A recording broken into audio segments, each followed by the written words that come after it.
Hello everyone, today I'm in Madrid, Spain, which is the capital city of Spain, and I'm here in front of the El Retiro Park, which is slightly larger than Central Park in New York City and covers over 1,100 acres. The park was originally built as a palace garden for the Buen Retiro Palace, which means good retirement in Spanish. The palace itself was largely destroyed following war with France in the early 1800s, and only a few buildings remain. And the El Retiro Park is very centrally located here in downtown Madrid. And this street in front, the traffic circle, is called the Plaza de la Independencia. And then this large building here in the center, which is covered for construction in this, looks like a giant picture. It's under construction, and this is the Puerta de Alcalá, which is one of 5 royal gates to the city of Madrid, which was built in 1778. And just some background information on the city of Madrid. Madrid was founded during the 9th century, and like much of Spain, during this time control would alternate between Muslim and Catholic forces. It wouldn't be until the year 1502 that Spanish Catholics would regain control of Spain.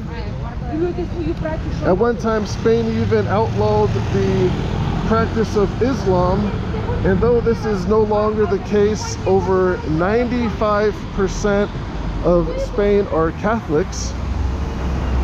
And then also during the 1500s, Spain would go on to increase both its world power and wealth by colonizing several South American countries, including Mexico, Argentina, Colombia, Panama, Peru, Venezuela, and Cuba. Spain would also profit immensely from the slave trade, and it is said to have imported over 2.5 million African slaves to its South American colonies from the 1500s through the 1800s. So for over 3 centuries, Spain profited from exports in agricultural products, minerals, and other goods produced by slave labor in South America. However, Spain would go on to lose its colonies following war with France in the early 1800s, when Spain was forced to withdraw much of its forces from South America to fight France. And still in the Plaza de la Independencia, there's a lot of restaurants and cafes. And this cafe here is called Cappuccino, and here you can get a Cappuccino Italiano for €6.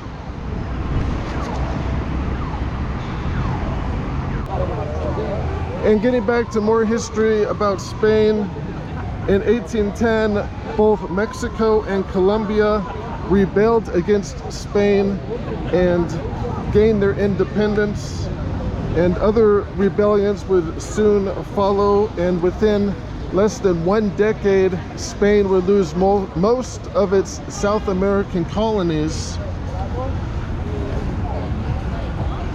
Then during the 20th century, Spain would be neutral in both the First and Second World Wars, though this might not have mattered that much, as Spain had its own civil war during the 1930s, which was very devastating to the country and cost the lives of over 500,000 Spaniards. And here's another interesting restaurant. This one is called Malvar Teresa and Restaurant.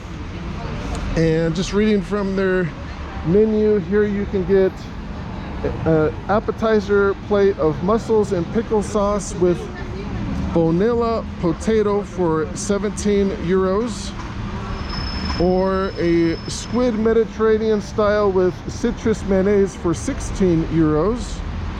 And then some of their main dishes include a wild sea bass with potato for 31 euros. And then lastly, to conclude the Spanish history, the Spanish Civil War was fought by those loyal to the royal government and nationalist forces. The nationalist forces prevailed in 1939, though it wouldn't be until the 1970s that Spain would have a democratically elected government.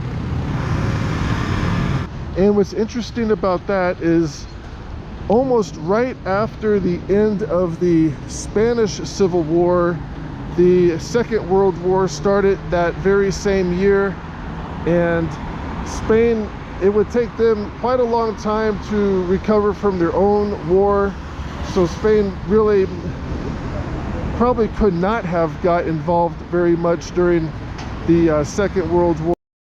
And I'm now about 1 block from the El Retiro Park, and this intersection here has several very architecturally interesting buildings.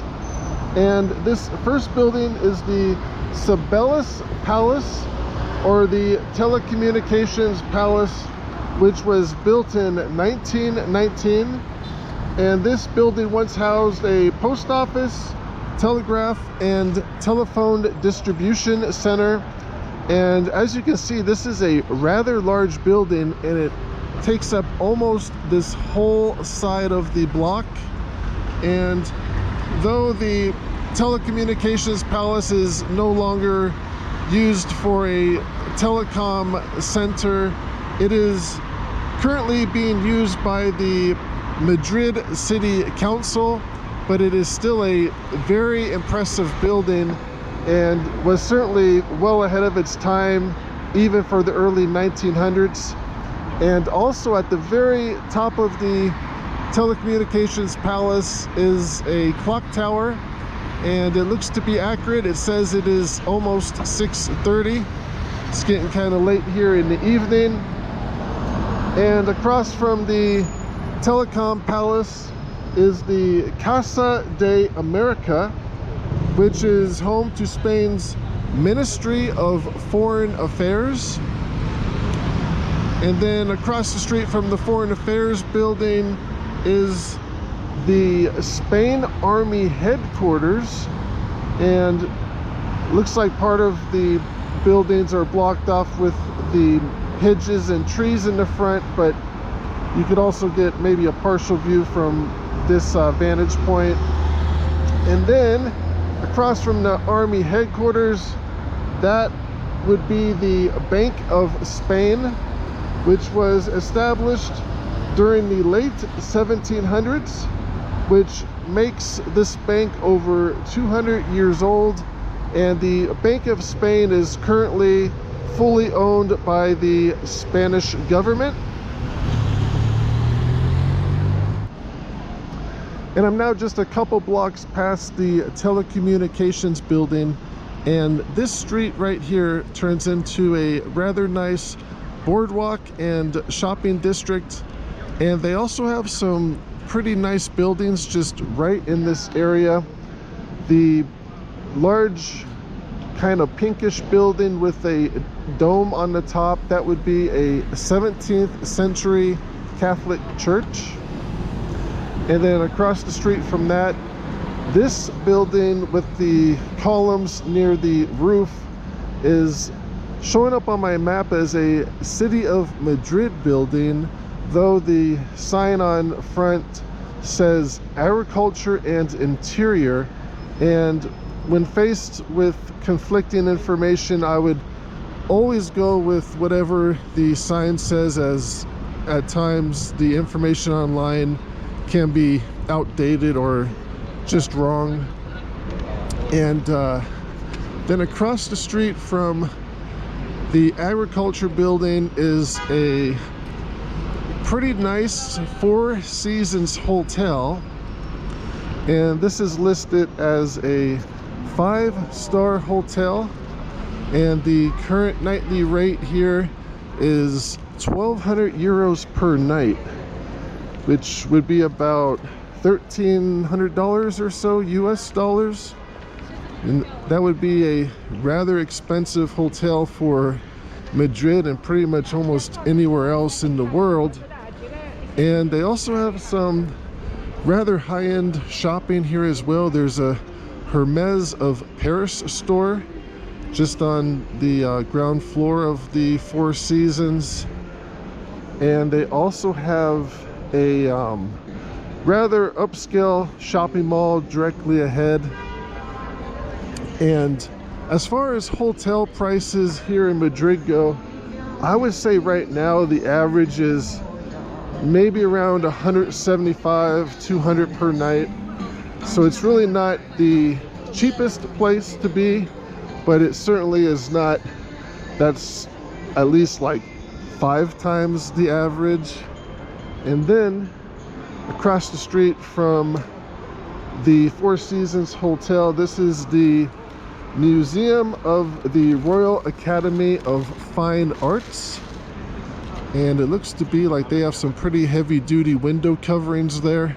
At first I almost thought this might be a former prison, but looks like they're just trying to keep whatever is inside very safe.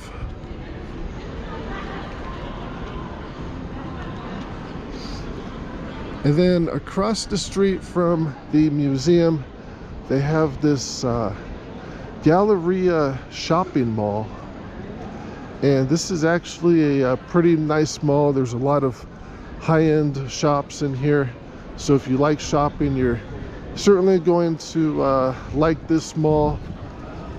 This is the inside of the shopping mall next to the Four Seasons Hotel, the Galleria Canalhas. And this is a pretty nice shopping mall. It's a 3-story mall, and then the downstairs level has a food court, and they have a lot of high-end shops in here, such as a Rolex store, and then across from that there's a Louis Vuitton and a Dior. I've now been in Madrid for almost a week, and I just thought I would go over my experiences thus far. And there have been a couple things that have surprised me about Madrid, and it looks like the wind is going to pick up a bit, so I apologize for the background noise. Anyhow, the first thing that surprised me about the city is how clean it is. Everything so far appears to be very well kept. And there's also very few homeless people here, at least compared to most major cities of the United States anyway. And it's kind of sad saying that it almost seems like most countries in Europe are in a lot of ways doing better than the United States. And it probably certainly wasn't always like that, but it almost does seem to be the case now. And also, I wasn't really sure about how safe Madrid would be before I came here, but overall it does seem to be like a pretty safe city to visit. I haven't had any bad experiences here in the week that I've been here, and I haven't heard of anything that you wouldn't expect from any other major city in Europe. And something else that surprised me is how European both Madrid and Spain are. And not really sure how to put this other than there's more Caucasian people here than I expected there would be, though they still are Spaniards. They do speak Spanish, and that was just one of the things that surprised me. I was almost kind of expecting Spain to be more like South America. Not necessarily a third world country, but it's just something that was a little bit surprising. And anyhow, I'm now in the Puerta del Sol Square, which translates to the Sun Gate Square, and at one time was one of the main entrances to the city. The square got its name from its eastwardly facing direction into the path of the rising sun, and this spot here seems to be pretty popular with tourists.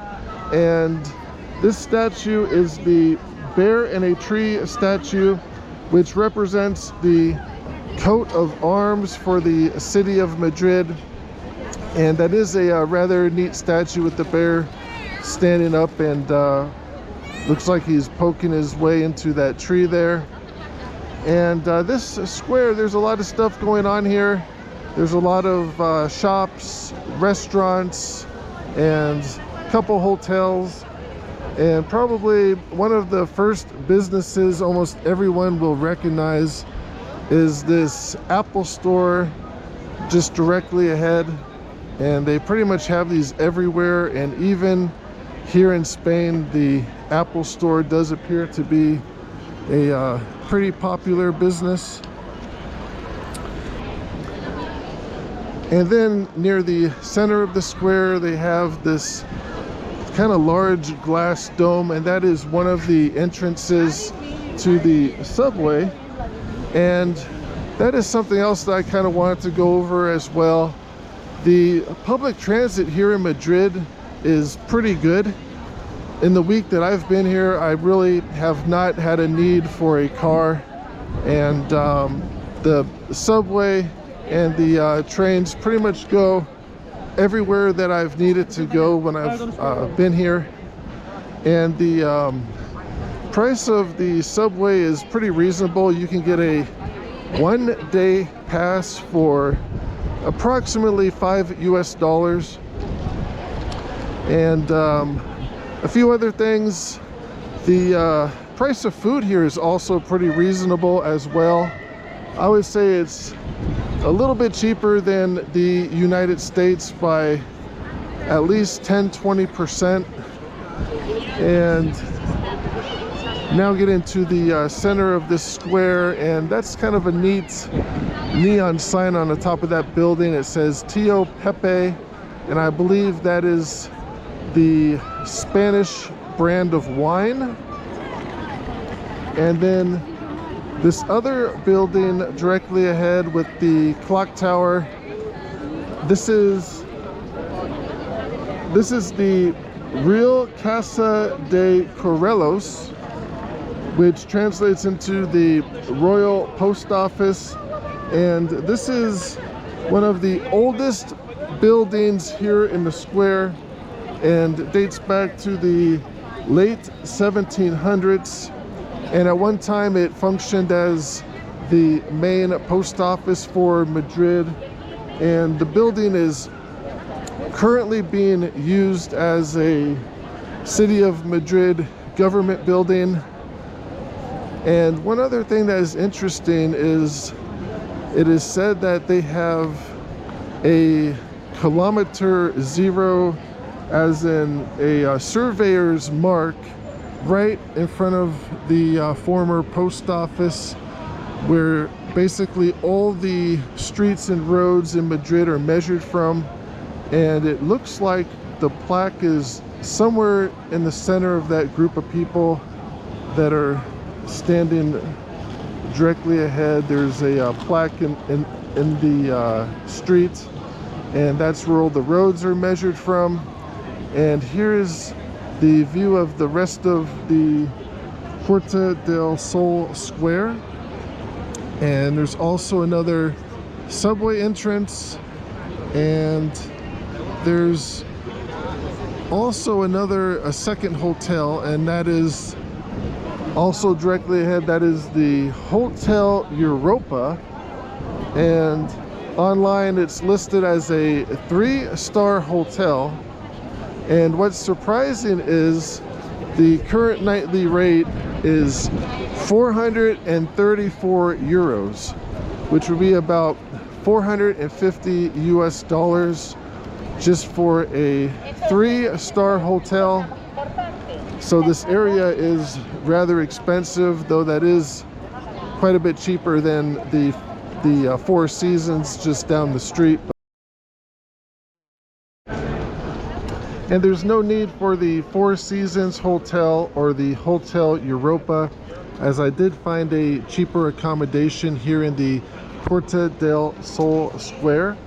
This is the Victoria Hostel, which the current nightly rate is 67 euros per night. However, it does have a few complaints, but that's just kind of how it goes with hostels. And let's see, looking at their online reviews, one person writes, "The worst.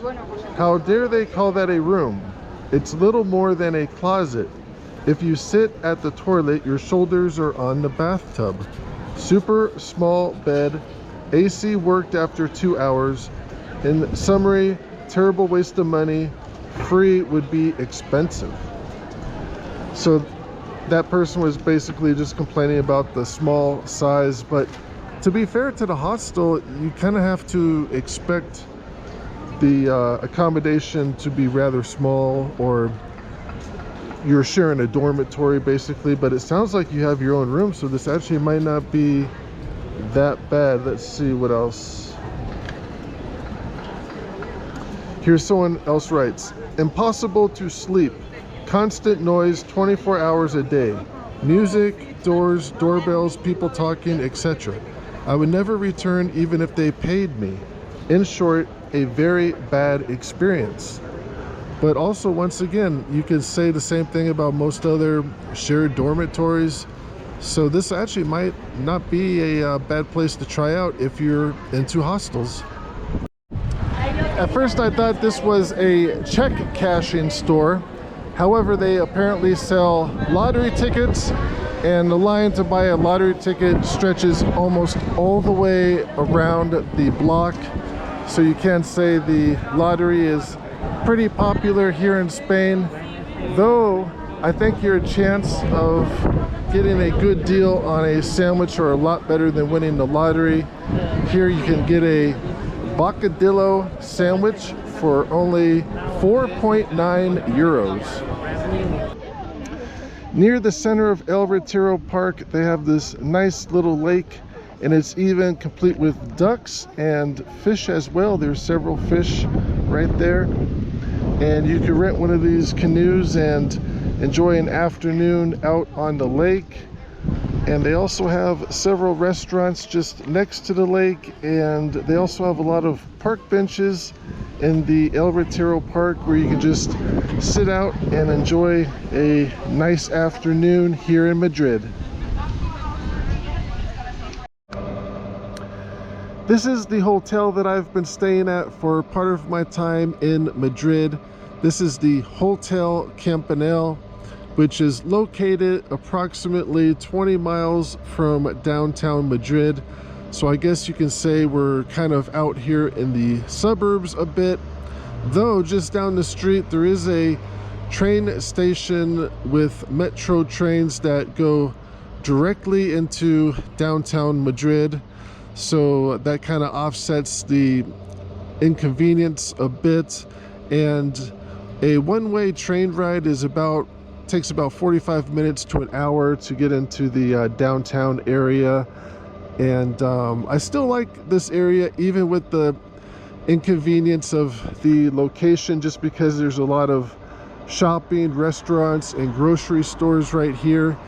And also it's a pretty cheap hotel to stay at, and overall it's been a nice stay. So let's go inside and check out the Hotel Campanile. And this is the inside of my room at the Hotel Campanile. It is a pretty basic standard hotel room like most Hotel Campaniles are. Just a one queen bed with a pretty nice view of the neighborhood and park area across the street. And there's also a little TV with a desk, and then the restroom area is near the door, and also just a standard bathroom shower with a bath. And the current nightly rate at the Hotel Campanile is $47 per night, which is quite a bit cheaper than comparable hotels in downtown Madrid. I would say it's at least 2/3 cheaper. So that does offset the slight inconvenience of location. And overall, I think it's a good value, and I would stay here again. Now at the Recolatos subway station in downtown Madrid. And one thing to keep in mind is during rush hour, the trains can be rather full, and I've already had to let 2 trains pass just because they were completely full, and hopefully the third one will be a charm. We'll see.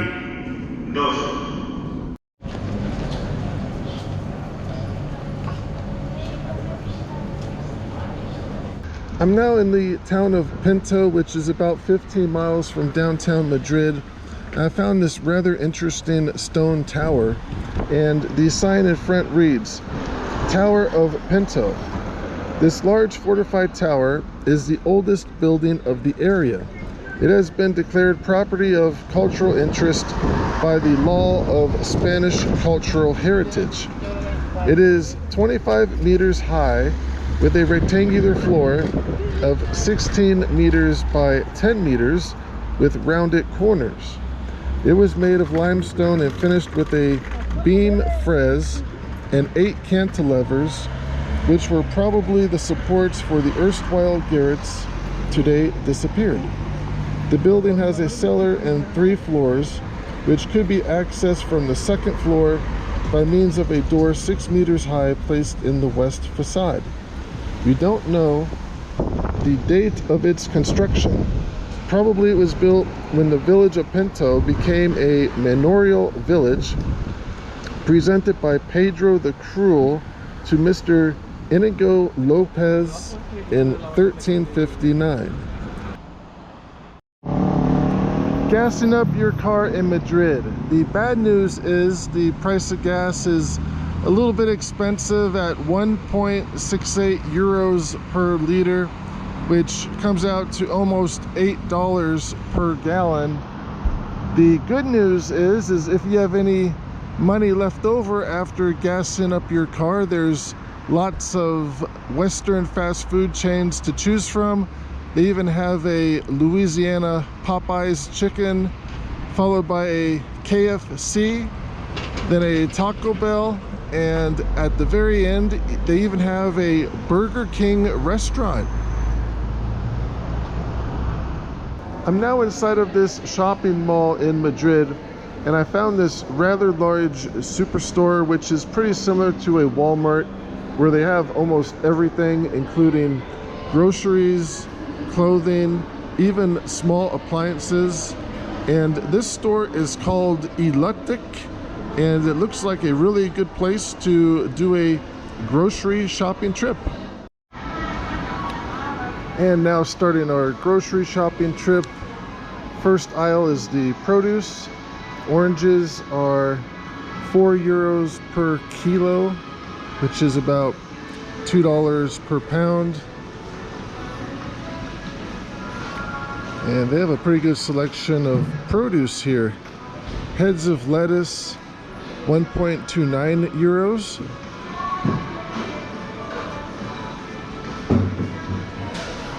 And here's some potatoes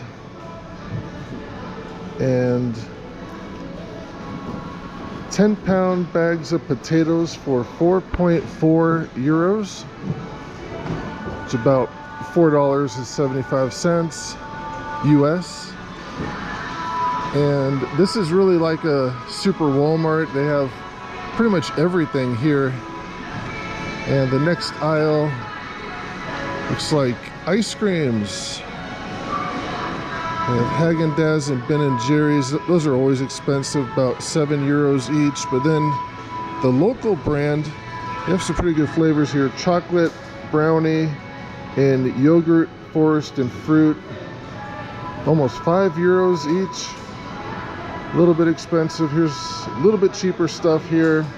These look like quarter gallons, and those were quarter gallons as well for about 3 euros each.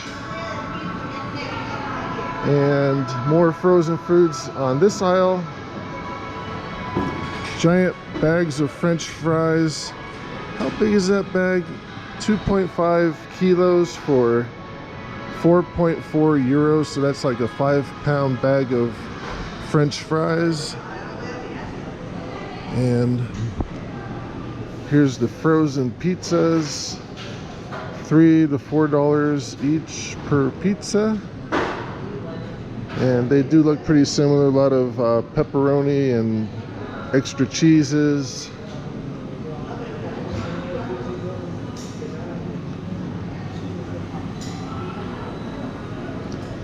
Bags of ice, 1.25 euros. And here's the seafood and sardines, 2 euros per pound, and salmon would be about 7 euros per pound. More meats. This is pork. Those packs are about 2 euros, so that would be about $2.25 per pound US. And chicken fillet, about $3 per pound for the chicken. And here's more pork, sausages, about $2 for those packs of sausage. And more poultry, chicken legs, that would be about $2 a pound for the chicken legs. And chicken wings are about 5 euros per kilo, so that'd be about $2.50 per pound for the chicken legs. Then more pizzas, and these are a little bit cheaper, about 3 euros. And then this aisle here looks really interesting. They have these cuts of looks like ham, and you get the whole entire I guess you would call it a thigh, the ham thigh. It even has the hoof on it, the foot of the pig. It looks like they sell the whole thing. It's not just sold by the pound, and they range from 29 euros all the way up to 129. So that's some pretty expensive cuts of ham, but you also get a really big section to bring home with you as well. And lunch meats, about 2-3 euros per pack for these ham. They also have turkey lunch meats, pepperonis, hot dogs. I don't know which one's worse, the hot dog or the salted ham, but anyhow, 1.5 euros for a pack of half a dozen hot dogs. And the one thing that I haven't found so far is where the milk is. And this is the dairy. They have cheeses, 2-3 euros per pack, but I don't see any milk in this section, so I'll go check over here.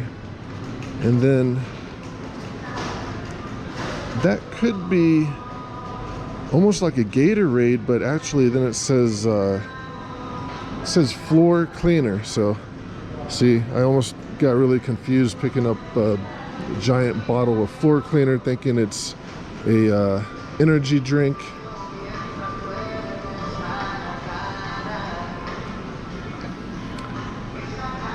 Here's another dairy aisle. That could be milk, but it says yogurt something on the bottom for 1.6 euros. That's not it. Lots of yogurt. Activia, 2.6 euros for 4-pack, that is. Puddings, 2-3 euros for Looks like 2 or 4 of them.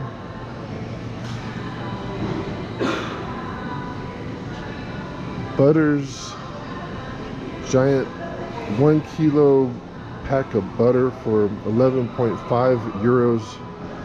So that's about $5-6 a pound for the butter. And now we're in the bakery. However, I still didn't find the milk. Lots of treats, all kinds of chocolates, and those are 3 euros on the top for those, looks like chocolate cakes. And chocolate hearts, 2 euros for a pack of 2. And donuts, 2 euros for a pack of 4 donuts. And here's eggs, and they sell them, let's see, 3 by 4, that's 12 for 2 euros. And then this huge giant store, and here's the milk, 1.39 euros per liter. So that's rather expensive. That's almost $5.50, $6 per gallon.